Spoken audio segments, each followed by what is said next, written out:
What is plastic money? The term plastic money originated in the late 1960s to early 1970s, coinciding with the widespread adoption of credit cards and the introduction of plastic materials for their production. Initially, credit cards were made of paper and cardboard, but as technology advanced, plastic materials like PVC became the norm due to their durability and security features.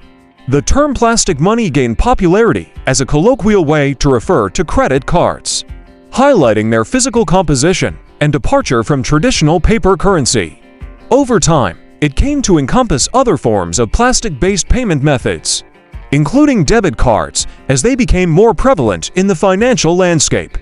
Today, plastic money is a widely recognized term used to describe various types of payment cards made of plastic, including credit cards, debit cards, and prepaid cards, reflecting their ubiquitous presence in modern economies.